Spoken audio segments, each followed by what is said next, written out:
My name is Oduor Jagero, and I like to think myself as a writer. There are so many things that I do in order to survive. But when you think about where a duck feels confident, and that would be water, then Oduor Jagero feels confident in playing with words, twisting words, and allowing the words to convey a particular message. A message that you may find comical, a message that you may find strange, weird. That's what makes me happy. I started writing at a small age. I wouldn't say very young age, but the first time I realized that I was a good writer was when I wrote a love story in Form 3 and it was stolen. There is this story that was given to some other girls in the neighboring schools. I do not really know, but when I heard the story that I had wrote, the love story, was given to other girls, then I realized that maybe there is something in me that is beautiful about writing. So I started reading widely. I read history books, I read love poems, I read, history. And I remember one of the books that I read very extensively were the poems by Shaban Roberts and David Cook and even Badiri. Thereafter, I would borrow novels here and there and read them. It was a beautiful experience. I remember the story that I read that really captivated me was The River Between, how Ngugi wa Thiong'o was, weaving this story and talking about rivers, talking about trees, and talking about, streams, the life in the Agikuyu community. It was a beautiful thing. So, of course, after school, I wanted something to do. A course that was related to writing, and I decided that I wanted to do journalism and mass communication. But there was a problem, there was a hitch, because somehow my only parent that was living by then, my mother, never thought that it would be possible for me to go to Nairobi with very meager resources to undertake the study. I even went to Uganda to try and get cheap education, but it was not possible. My only chance was to come to Nairobi and study journalism. So I came to Nairobi and joined mass communication and journalism school. This is where I was introduced to computers and internet and the things that are in the internet, the writers that I've never seen. It was beautiful to read all these guys, read the papers, because papers basically were being brought in school every day. And I remember reading Mutai Nkonyi, I remember reading all these great writers. It's beautiful. But I had not written something substantial, something that was out there to be consumed by the public. So I joined All Saints Cathedral Church, and just by the time I was joining All Saints Cathedral Church, there was this project that was being done by the late Ohingo and Konomore. They wanted somebody to write the script. The script was about a biblical character called Esther, and they named the play in harm's way. So they wanted people who could write the script. I don't know why, but somehow they decided that I write the script.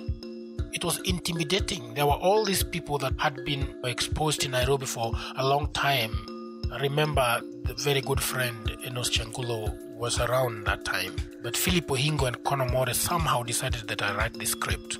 It was very difficult, and I sat down and wrote the entire script. Of course, Paul Ohingo and Konomore would contribute towards scenes and all these things, but I largely wrote the script by myself. The funny thing, or the beautiful thing about this story is that it had 50 characters. And even after writing it, I was chosen to be one of the people to co-direct the play. And that again was difficult. After doing this play at the Kenya National Theatre for, I think, 3 days, I sat down and realized that really there's something in me. There's some sort of gift in me about writing. So I decided I want to be a writer. Shortly after that, of course, I belonged to the drama ministry of All Saints Cathedral Church, and I started writing these plays. One of the most beautiful plays that I ever wrote were Confessions of a Harlot, the story of this lady that touched the garment of Jesus Christ. After that, I wrote Eyes of the Rock and then Color of God. These stories were very deep stories, moving stories. And Brian Ogola, Paul Ogola, these brilliant characters that are now in MTV and all these other places, took part in doing this play. Shortly after that, I decided to write Makmende Vies for President. It was a musical. The brilliant political satire about Kenyan politicians. It was shown at Sarakasi Dome. Lots of people came to watch it. Soon after this, there was a competition called African Playwrights competition, a call for writers by Arterial Network and other organizations. They decided, why not try it? I entered my story among the 300 scripts that came from all over Africa. Shock on me, I won. Part of the prize was going to the UK for a period of 11 days to be hosted at the Royal National Theatre in London. And it was amazing going there and seeing the Royal National Theatre, their directors, their marketers, and taken around the city of London. It was a beautiful experience, and the reason why I was there was because I had written something that was beautiful, something that the world could look at and smile. And all these voices told me that I am a good writer. By that time, of course, I'd written short stories, I'd written all this poetry, and I was running Poetry Spot, one of the biggest poetry events in Nairobi at that time. People from all over Nairobi would come and say poetry. Sometimes we would have up to around 600 people converging on a Friday night to listen to Christian poetry. And that also told me that somehow I was born a writer.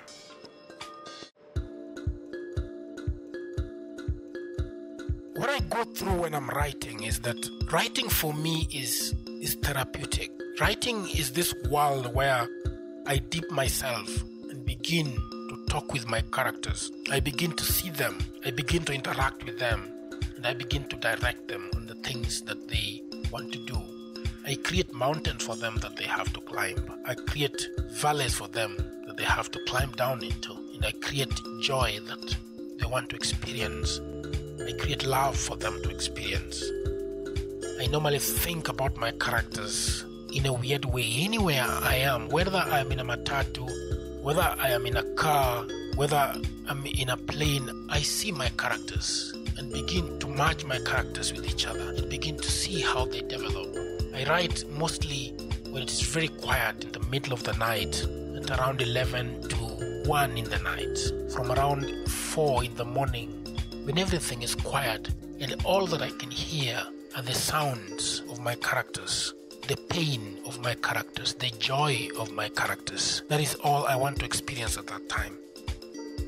I don't know what the future holds for me, but I think my future is in writing. My future is in making characters.